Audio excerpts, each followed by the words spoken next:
राधा नई नई शादी करके अपने ससुराल आई थी। उसे अपने ससुराल के तौर तरीकों के बारे में कुछ भी नहीं पता था। एक दिन वह रसोई में खाना बना रही होती है, तभी उसकी पड़ोसन शांति वहाँ आती है, जो कि एक नंबर की चोर थी। वो जहाँ भी जाती उसे कुछ भी पसंद आता तो वो चुरा लेती थी। ये क्या बहू, तेरी सास तो बहुत जालिम निकली। मैं तो उसे बहुत सीधी समझती थी, लेकिन वो तो बहुत चालाक निकली। लेकिन आंटी जी, आप माँ जी को ऐसे क्यों बुला रही है?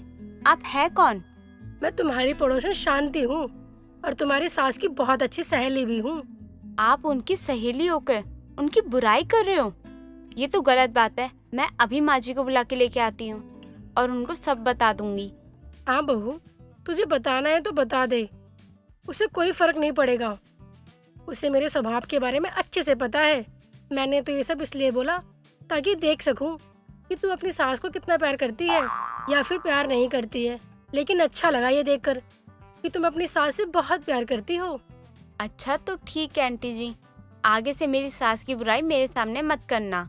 मैं सब कुछ बर्दाश्त कर सकती हूँ, लेकिन अपनी सास की बुराई नहीं। मैंने तेरी सास की बुराई नहीं की है, बल्कि जो सच है वही बोला है। हाँ, मैं तेरे मन की ले रही थी, लेकिन अभी तेरे हाथ की मेहंदी ठीक से छूटी नहीं है और तू रसोई में खाना बना रही है। ये चीजें मुझे ठीक नहीं लगी। तेरी सास को इसके बारे में सोचना चाहिए ना। आंटी जी, मेरी सास ने तो मना ही किया था, लेकिन मैं बैठे बैठे ना परेशान हो गई थी, तो मैं खुद से ही काम कर रही हूँ। कोई बात नहीं, लेकिन वो महारानी कहाँ है? जब से बेटे की शादी हुई है मोहल्ले में दिखाई नहीं दे रही, मानो खुद ही दुल्हन बन गई हो। वो अपने कमरे में है, आप कहें तो बुला दूं? नहीं बहू, रहने दे। अब मैं किसी और दिन आऊंगी, जब वो अपने काम से फ्री हो जाए। बता दियो कि शांति आई थी। अगर उसे मिलना होगा तो मेरे घर आकर मिल लेगी। अब मैं जाऊंगी, मेरे घर में भी काम पड़ा है। ठीक है आंटी जी, मैं उन्हें बोल दूंगी, वो आपसे खुद आ जाएंगी मिलने। शांति इतना कहकर वहाँ से जाने लगती है। तभी उसकी नजर चांदी के गिलासों पे पड़ती है, जिसे देखते उसकी आंखों में चमक आ जाती है और वो राधा से बोलती है, बहू, मैं चली तो जाऊंगी, लेकिन तेरे घर आई हूँ। एक कप चाय ना सही, कम से कम एक गिलास पानी तो पिला दे। बहुत गर्मी हो रही है बाहर।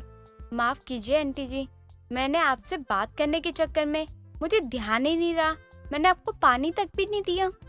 कोई बात नहीं बहू, काम के चक्कर में दिमाग से निकल जाता है। बहुत छोटी बात है। आंटी जी, आप 1 मिनट रुकिए, मैं आपके लिए पानी लाती हूँ। राधा इतना कहकर जैसे ही पीछे मुड़ती है, शांति दोनों चांदी के गिलास उठाकर अपने पल्लों में छुपा के चली जाती है। राधा फिर से अपने कामों में लग जाती है। तभी उसकी सास माला उसे आवाज देती है, राधा बहू, कहाँ है तू? जरा जल्दी से मेरे कमरे में आ। जी माँ जी, अभी आ रही हूँ 2 मिनट में। माफ कीजिएगा माँ जी, मैंने चावल चढ़ाए थे गैस पर, तभी मैंने आपको बोला 2 मिनट में आ रही हूँ।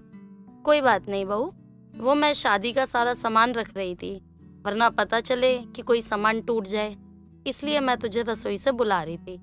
अच्छा जा, एक काम कर, रसोई में जो चांदी के गिलास मैंने तुझे निकालने के लिए दिए थे, वो गिलास वापस ले आ। मैं रख देती हूँ, सेट के साथ के हैं, वरना खराब हो जाएंगे, और अगर खराब हो गए तो हमारा नुकसान हो जाएगा। जी माँ जी, अभी लेकर आती हूँ। वैसे भी शादी के टाइम पे बहुत लोगों की नजर थी उस पे। बिल्कुल सही कहा तूने, मुझे तो यही डर लगा रहता है हर टाइम कि कहीं उस गिलास को कोई चुरा ना ले। हाँ माँ जी, मुझे इसी बात का डर है। देखिए, मैं फिर से बातों में लग गई, मैं गिलास लेके आती हूँ। राधा रसोई में जाती है और पूरी रसोई को छान मारती है, लेकिन उसे चांदी की गिलास नहीं मिलती है। वो भागकर अपनी सास के पास जाती है, उन्हें गिलास की चोरी की बात बताती है, जिसे सुनकर माला बोलती है, पता नहीं किसके हाथों में आग लग गई थी, जो मेरे घर का चांदी का गिलास ही उठा के ले गया। भगवान करे उसके वहीं से हाथ ही टूट जाएं। बस कीजिए माँ जी, आपके बोलने से गिलास वापस थोड़ी आ जाएगा। बिना बात के आपकी जुबान गंदी हो जाएगी। राधा जैसे तैसे करके अपनी सास को शांत करवाती है। दिन बीतते हैं। तभी एक दिन माला शांति से मिलने उसके घर जाती है। तभी शांति माला से बोलती है, आज सूरज कहाँ से निकल आया जो तू मुझसे मिलने आ गई? ऐसे ही बस मन किया तो आ गई। अगर अब तू ताना मारेगी तो मैं चली जाऊंगी वापसी। तू गुस्सा मत कर, मैं तो मजाक कर रही थी। और तू बता, अपने बेटे की शादी में सिर्फ खर्चे ही किए हैं या फिर तुझे कुछ मिला भी है? मिला है, बहुत मोटा माल मिला है। ये देख मेरे सोने की चैन, मुझे मेरे बेटे की शादी में मिली है। बता कैसी है? ये तो बहुत मोटी है और चमक भी रही है। तेरे अंदाजे से कितनी होगी? ये चैन पूरे 2 लाख की है। मेरी तो सुनते ही आंखें खुल गई थी। मेरा दिल खुश हो गया था इस चैन को देखकर। अरे खुश होने वाली बात ही तो है। जिसे इतनी मोटे सोने की चैन मिल जाए वो रोएगा थोड़ी ना। चैन देखने के बाद शांति की नजर उस पे से हटी नहीं रही थी। शांति उसे अपनी बातों में फंसाकर माला की चैन कब हाथ से साफ कर देती है उसे पता ही नहीं चलता है। देखते ही देखते 2 घंटे निकल जाते हैं। तभी माला उससे बोलती है, देख, आज मैंने तेरे घर बैठकर सारे दिन का कोटा पूरा कर दिया। अब मत बोलियो तू कि मैं तेरे घर नहीं आती हूँ या तेरे साथ बैठती नहीं हूँ। अच्छा ठीक है, नहीं बोलूंगी। अब जब मेरा मन होगा ना तुझसे मिलने का तो मैं आ जाया करूंगी और तुझे कोई ताना भी नहीं मारूंगी। चलो अब चलती हूँ मैं। बहू अकेली होगी घर पर, फिर आऊंगी मौका निकाल कर। माला इतना कहकर अपने घर जाने लगती है। तभी बीच में उसे उसकी पड़ोसन मिल जाती है और वो उसे अपने साथ मार्केट लेके चली जाती है। कुछ देर बाद जब वो मार्केट से घर आती है तो उसकी बहू राधा उसी गले में सोने की चैन ना देखकर उससे बोलती है, माँ जी, आपकी सोने की चेन कहाँ गई? जब आप शांति आंटी के घर गई थी तब तो आपने पहनी थी। हाँ, तब तो मेरे गले में सोने का हार था। फिर मैं अपनी एक पड़ोसन के साथ मार्केट चली गई। मुझे लगता है वहीं किसी ने अपना हाथ साफ कर दिया होगा। माँ जी, अब क्या करती है? अभी चांदी के गिलास के गायब होने का सदमा बर्दाश्त नहीं हो रहा था, अब आपने सोने की चैन गायब होने का सदमा दे दिया। राधा और माला उदास होकर आपस में बातें कर रही थी। तभी राधा का पति राहुल वहाँ आता है और बोलता है, क्या हुआ? किस बात पर सास बहू का मुंह बना हुआ है? राहुल जी, माँ जी की सोने की चैन चोरी हो गई। वो मार्केट गई थी तब। क्या माँ, ये क्या किया आपने? 2 लाख की सोने की चैन गायब कर दी? बेटा, एक तो मुझे पहले ही इतना दुख है और ऊपर से तू बोल बोल कर मुझे और अफसोस में डाल रहा है। अरे नहीं माँ, ऐसी बात नहीं है। आपको अफसोस में क्यों डालूंगा मैं? लेकिन माँ, 2 लाख कम नहीं होते हैं। 2 लाख का नुकसान हो गया है, उसकी चिंता तो होगी ना। राहुल जी, ये दूसरी चोरी है। पहली चांदी का गिलास गायब हुआ और दूसरी अब चेन। जब किस्मत ही खराब हो तो क्या ही कर सकते हैं। अब अफसोस करने के अलावा कोई रास्ता तो है नहीं। चोर उन्हीं के बगल में था, ये बात किसी को पता ही नहीं थी। उनकी पड़ोसन ही सभी चोरियां कर रही थी क्योंकि सारी चोरी वही कर रही थी। दिन बीतते हैं। तभी एक दिन एक साड़ी वाला साइकिल में बहुत सारी साड़ियां बेचने के लिए आता है। तभी मोहल्ले की औरतें कुछ साड़ियां खरीदती हैं। वो सभी मोहल्ले की औरतों को साड़ी में बिजी देख के शांति 2 साड़ियां उठाकर पीछे से जा ही रही होती है। तभी साड़ी वाला उसका हाथ पकड़ के उसे रोक लेता है और बोलता है, ए चोर कहेगी, अरे तेरे को क्या लगा तू मेरी सारी चोरी करके निकाल लेगी और मैं तुझे पकड़ नहीं पाऊंगा? ले, पकड़ लिया तुझे। ये तू कौन है? मेरा हाथ छोड़। मैं तुझे कोई चोर दिखाई देती हूँ क्या? शायद तूने मुझे पहचाना नहीं। तू इससे पहले भी मेरी दुकान पर आई थी और मेरी बहुत सारी साड़ियाँ चोरी करके ले गई। अब मुझे पता नहीं चला, लेकिन जब मुझे पता चला तब मैंने तुझे ढूंढा, लेकिन तू मुझे मिली नहीं क्योंकि मुझे तेरा घर पता नहीं था। लेकिन तू आज मेरे पहचान में आ गई और इसीलिए मैं इस मोहल्ले में साड़ी बेचने आया, ताकि मुझे पता था कि तू दोबारा चोरी करने आएगी और मैं तुझे रंगे हाथ पकड़ लूंगा। अब देख, मैंने तुझे पकड़ लिया। साड़ी वाले की बात सुन के सभी मोहल्ले की औरतों के होश उड़ जाते हैं और उनकी चोर पड़ोसन का राज सबके सामने आ जाता है और शांति की पूरे मोहल्ले में बहुत बदनामी होती है। सुमन अपनी सेज पर बैठी अपने पति रोहित का इंतजार कर रही होती है। तभी वहाँ पर रोहित आ जाता है और अपनी पत्नी का हाथ पकड़कर उसके करीब जाने की कोशिश करता है, पर सुमन रोहित को रोक देती है और उससे कहती है, रोहित जी, मैं आपसे प्यार नहीं करती, साथ ही मैं आपसे शादी भी नहीं करना चाहती थी। शादी नहीं करना चाहती थी? अरे जब तुम शादी नहीं करना चाहती थी तो तुमने मुझसे शादी करी क्यों?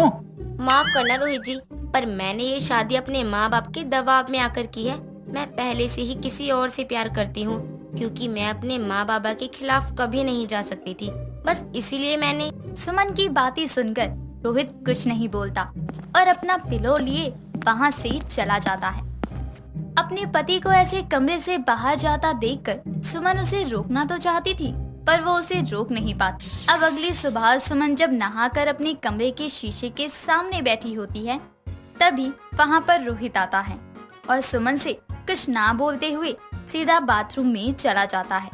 ये देखकर सुमन उससे बात करने की सोचती है और अब जब रोहित नहाकर बाहर निकलता है, तब सुमन उसे अपने पास बैठाकर उससे कहती है, रोहित जी, मुझे आपसे कुछ बात करनी है। हाँ कहो। देखो रोहित, हाँ, मैं मानती हूँ कि मैं किसी और से प्यार करती हूँ और उसकी जगह किसी और को देना शायद मेरे लिए बहुत मुश्किल है। मैं यहाँ किसी को जानती तक नहीं हूँ सिवाय आपके और माँ जी के। तो मैं आशा करती हूँ कि आप समझें। मैं जानता हूँ सुमन कि तुम्हारा दिल मुझे अपनाने को नहीं कर रहा है, शायद इसीलिए तुमने मुझे रोका, पर मैं भी तुम्हारा पति हूँ। अब हमारी शादी हो चुकी है और एक पति कभी ये नहीं चाहेगा कि उसकी पत्नी किसी और के बारे में सोचे। बस इसलिए आज मैं तुम्हारे आगे 2 ऑप्शन रखता हूँ। पहला, क्योंकि तुम किसी और से प्यार करती हो इसलिए तुम मुझे तलाक देकर चली जाओ।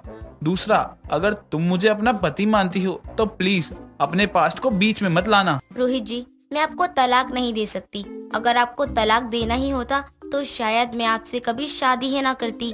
पर अगर मैंने आपसे शादी की है तो इसका मतलब ये है कि मुझे ये शादी निभानी है और इस रिश्ते को हम तभी अच्छे से निभा पाएंगे जब हम दोनों एक दूसरे को समझेंगे। इसीलिए एक पति पत्नी का रिश्ता निभाने से पहले मैं आपकी एक अच्छी दोस्त बनना चाहती हूँ। हम बाहर की दुनिया के सामने एक पति पत्नी रहेंगे, पर जब तक हम एक दूसरे को समझ नहीं जाते तब तक हम दोस्त ही रहेंगे। सुमन भले ही रोहित से प्यार ना करती हो, पर रोहित सुमन से बेहद प्यार करता था और इसलिए वो उसके इस फैसले का मान रखता है। दोनों आपस में बात कर ही रहे थे, तभी सुमन की सास विमला सुमन के कमरे में आती है और उससे कहती है, बहू, तू अभी तक कमरे में क्या कर रही है? तुम दोनों भूल गए कि आज तुम दोनों को मंदिर जाकर माथा टेकना है। विमला काफी बूढ़ी थी, पर उसने मेकअप इस कदर किया था जैसे अभी वो 55 की ना होकर 22 साल की एक जवानी लड़की। अपनी सास को ऐसे देखकर सुमन मन में कहती है, ये माँ जी को क्या हो गया है? माँ जी इस उम्र में ऐसे? क्या हुआ बहू, तू ऐसे क्यों देख रही है मुझे? नहीं माँ जी, कुछ नहीं। वैसे माँ जी, कल हमारी शादी थी, तब आपने मेकअप किया, समझ आता है, पर आज आपने खुद को इस तरह क्यों संवारा हुआ है? अब बहू, सजने संवरने की भी कोई उम्र होती है क्या? देख बहू, भले ही तेरी सास 55 की है, पर उसका दिल आज भी 55 का ही है। हाँ हाँ, वो तो दिख ही रहा है।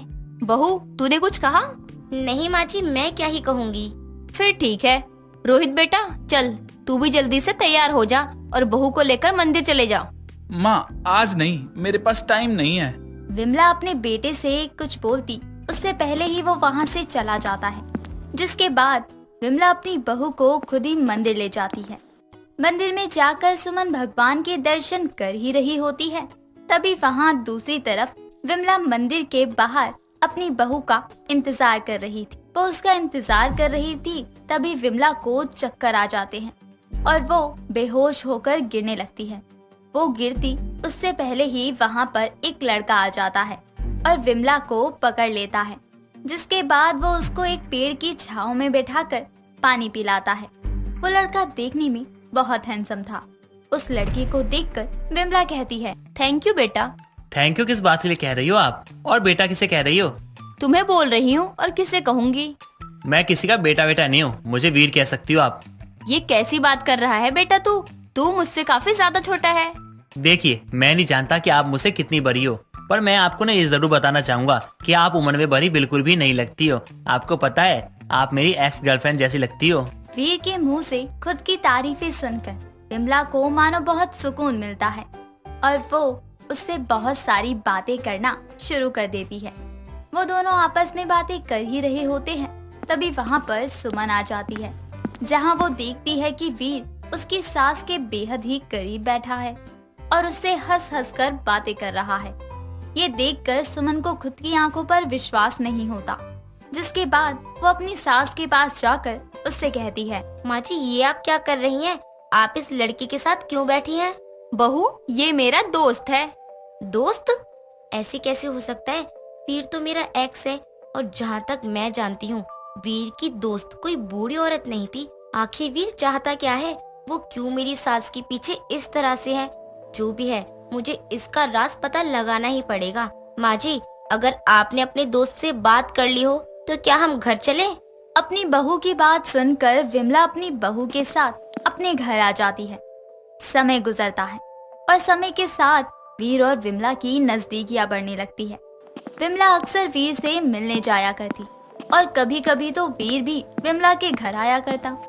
ये देखकर सुमन को बहुत गुस्सा आता है, जिसके बाद सुमन अपने एक्स को फोन करती है और उसकी कॉल रिकॉर्ड करते हुए उससे बात करती है। हेलो वीर, आखिर तुम मेरी सास से क्या चाहते हो? मैं तुम्हारी सास से कुछ नहीं चाहता और मुझे इंटरेस्ट भी नहीं है। पर सच बताऊं, मैं उस बुढ़िया को इसलिए बर्दाश्त कर रहा हूँ ताकि मैं तुम्हारे करीब आ सकूं। मैं तुम्हें भूल नहीं पा रहा। पर वीर, तुमने जैसी हरकतें की वो बिल्कुल भी सही नहीं है। मैं अब शादीशुदा हूँ और मैं अब तुमसे प्यार नहीं करती। हाँ, दिल में एक एहसास जरूर रह गया था, पर तुमने जो भी हरकत मेरी सास के साथ की, मैं उसको चाहकर भी नहीं भूल सकती हूँ। मैं तुमसे नफरत करती हूँ, नफरत। तुम मुझे कभी नहीं भूल पाओगी और अगर तुमने मुझे भूलना चाहा भी ना तो भी मैं तुम्हें अपने आप को भूलने नहीं दूंगा। सुमन वीर को कुछ बोलती उससे पहले ही वीर उसका कॉल कट कर देता है। पर कहीं वीर कुछ गलत ना कर ले, बस इसलिए वो खुद से बोलती है। वीर ये सही नहीं कर रहा है, मैं उसको नहीं बता सकती हूँ। बस इसीलिए वो मेरे करीब आने के लिए माँ जी के करीब आ रहा है। जो भी है, मुझे माँ जी से इस बारे में बात करनी होगी। सुमन अब अपनी सास के पास बाहर हॉल में जाती है, जहाँ वो देखती है कि वीर, रोहित और उसकी सास आपस में बैठकर हंसी ठिठोली कर रहे हैं। वीर को देखकर सुमन का गुस्सा 7वें आसमान पर चला जाता है, पर अभी रोहित था इसलिए सुमन कुछ नहीं कहती और चुपचाप अपने कमरे में वापस जाने लगती है। तभी रोहित सुमन को आवाज लगाता है। सुमन, तुम कहाँ जा रही हो? आओ हमारे साथ बैठो। सुमन अब ना चाहते हुए भी रोहित के बगल में बैठ जाती है, पर सुमन की नजर सिर्फ वीर पर ही थी। कभी वीर उसकी सास की कमर पर हाथ रखता तो कभी कुछ और करता। ये देखकर सुमन को बर्दाश्त नहीं होता और वो गुस्से में फूटते हुए कहती है, बस करो वीर, तुम अब और कितना गिरोगे? और माँ जी आप, अरे आप तो अपनी उम्र का लिहाज कर लो। बूढ़ी हो गई हो पर अभी भी आपकी जवानी वाली हरकतें। अरे अपनी बेटे की उम्र के लड़के को अपना बॉयफ्रेंड बनाकर घूम रही हो। ये क्या बोल रही हो सुमन? तुम मेरी माँ के बारे में? मैं जो भी बोल रही हूँ ना, सब सच बोल रही हूँ। सुमन अब अपने पति को सब कुछ बता देती है, तो वहीं अब उसकी सास भी अपने अफेयर को एक्सेप्ट करती है। जिसके बाद रोहित अपनी पत्नी और माँ से कहता है, सुमन, जब तुम्हें पता था तो तुमने मुझे पहले क्यों नहीं बताया? और माँ, आपको तो शर्म आनी चाहिए। रोहित, मैंने इसीलिए नहीं बताया क्योंकि ये मेरा पुराना आशिक है। पर जब मुझे ये पता चला कि ये माँ जी के जरिए मेरे करीब आना चाहता है, तो मैंने आप सभी के सामने इस बात का खुलासा करना चाहा। अब सुमन उस कॉल की रिकॉर्डिंग सभी को सुनाती है, जिसके बाद रोहित वीर को पुलिस के हवाले कर देता है। तो वहीं अब उसकी सास भी समझ जाती है कि जैसे हर चमकने वाली चीज सोना नहीं होती, ठीक उसी तरह से हर मीठा बोलने वाला इंसान अच्छा नहीं होता। साथ ही अपनी उम्र को ध्यान में रखते हुए ही उसे कोई काम करना चाहिए। तो वहीं अब सुमन और रोहित भी एक हो जाते हैं। भक्ति एक सरकारी स्कूल की अध्यापिका थी। भक्ति का तन, मन, धन सब देशभक्ति में डूबा हुआ था। साथ ही भक्ति भगत सिंह की बहुत बड़ी फैन थी। जहां वो घर के मंदिर में भगवान के आगे हाथ जोड़ा करती थी, वहीं भगत सिंह को भी रोज पूजा करती थी। ऐसे ही एक दिन भक्ति अपनी क्लास के बच्चों के आगे गीत गा रही थी। विजय विश्व तिरंगा प्यारा, झंडा ऊंचा रहे हमारा, जय हिंद। भक्ति के जय हिंद बोलते ही क्लास के सभी बच्चे जोर से जय हिंद का नारा लगाते हैं। तभी भक्ति कहती है, बच्चों हमेशा याद रखना, देश के लिए कभी भी कुछ भी करना पड़े तो कभी पीछे मत हटना, क्योंकि हम मिट्टी से ही बने हैं और एक दिन इसी मिट्टी में ही हो जाएंगे। तो हमारे वीर भगत सिंह की तरह सर उठाकर जीना, गुलामी कभी ना करना। इतना कहकर भक्ति अपने क्लास के बच्चों को पढ़ाना शुरू करती है और स्कूल खत्म होने के बाद वो अपने घर वापस आते हुए रास्ते में बैठे कुछ नौजवानों की टोली को बड़े गौर से देखती है, जो मटर गश्ती कर रहे थे।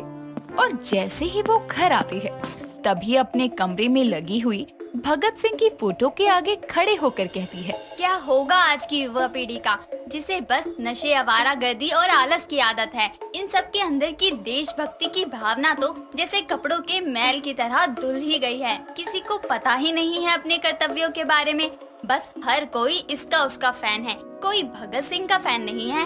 भक्ति इतना बोल ही रही थी कि तभी वहाँ पर भक्ति की सास नीना हाथों में पानी का ग्लास लिए आकर कहती है, क्योंकि हर कोई मेरी देशभक्त बहू की तरह भगत सिंह का फैन नहीं होता है। बेटा आजकल के लोगों में वो साहस नहीं है जो शहीद भगत सिंह में और उसके साथियों में था। आजकल तो लोग काम करके नाम दूसरों का लगा देते हैं। जी माँ जी, सही कह रही हैं आप। आपको पता है, मैं तो अपनी क्लास के बच्चों को हमेशा अच्छी, सच्ची और देशभक्ति की बातें सिखाती हूँ। हाँ बहू, जानती हूँ। चल अब एक काम कर, फ्रेश हो जा और खाना खा ले, फिर शाम को बाजार जाना है कुछ सामान लाने। जी माँ जी, ठीक है, जैसा आप कहो। आप खाना लगा लो, मैं अभी आती हूँ। भक्ति की बात सुनकर नीना उसके लिए खाना लगाने चली जाती है, जिसके बाद दोनों सास बहू मिलकर खाना खाती हैं और शाम को दोनों बाजार जाती हैं। बाजार पहुंचकर नीना सब्जियां ले रही थी, तभी भक्ति की नजर एक गरीब फटे हाल औरत पर जाती है, जो सब्जी वाले की रेहड़ी पर खड़ी सब्जी के दाम पूछ रही थी। साथ ही वो हाथ की सफाई से कुछ सब्जियां अपने झोले में भर रही थी। उसे ऐसे करता हुआ सब्जी वाला और भक्ति दोनों देख लेते हैं। तभी सब्जी वाला कहता है, अरे ये क्या कर रही हो? दाम पूछने के बहाने से सब्जियां चोरी कर रही हो? नहीं नहीं, मैंने नहीं किया कुछ भी, झूठ बोल रहे हो आप। अरे गरीब हूँ, बेईमान नहीं, मैंने नहीं ली कोई सब्जी, भारत माता की कसम। उस औरत की बात सुनकर भक्ति को गुस्सा आता है और वो उसके पास आकर कहती है, कितनी बड़ी देशद्रोही हो तुम। अरे अपनी बेईमानी छुपाने के लिए अपने ही देश की झूठी कसम खाते हुए शर्म नहीं आ रही? सच तो ये है कि तुम्हें सब्जियां छुपाते हुए मैंने खुद अपनी आंखों से देखा है। तो क्या करूं? मेरे पास जो पैसे हैं वो बहुत कम हैं, उतने में मेरे परिवार के लिए सब्जियां नहीं आ सकती हैं, इसलिए ये किया। अरे मेरे गुरु शहीद भगत सिंह ने तो सेंट्रल असेंबली में बम विस्फोट करके ब्रिटिश साम्राज्य के विरुद्ध खुले विद्रोह को बुलंदी प्रदान की थी और भागने से भी मना कर दिया था, और तुम सब्जियां चुरा कर भी भारत माता की झूठी कसम खा रही हो। अरे भगत सिंह ने अपने नाम पर फांसी ले ली थी और तुम खुद की हुई चोरी का इल्जाम भी नहीं ले पा रही हो। माफी मांगो अपनी गलती की और वापस करो सारी चोरी की सब्जियां। भक्ति की बातें सुनने के बाद उस औरत का सर शर्म से झुक जाता है और वो अपनी चुराई हुई सब्जियां वापस लौटा देती है, जिसके बाद भक्ति अपने पैसों से उस गरीब औरत को सब्जियां खरीद कर देती है और कहती है, सुनो, कुछ गलत किया है तो उसे स्वीकार करने की हिम्मत करो, ऐसे कायर मत बनो। और हाँ, फिर कभी भारत माता का नाम ऐसे किसी भी झूठ को सच बनाने के लिए इस्तेमाल कभी मत करना, ठीक है? इतना बोलकर भक्ति वहाँ से चली जाती है। ऐसे ही वक्त गुजरता है और भक्ति अपनी देशभक्ति और भगत सिंह के सिद्धांतों को हर तरफ फैलाती रहती। ऐसे ही एक रात जब भक्ति अपने पति अर्जुन के साथ सो रही थी, तभी भक्ति नींद में जोर जोर से चिल्लाने लगती है, इनकलाब जिंदाबाद, इनकलाब जिंदाबाद, वंदे मातरम, वंदे मातरम।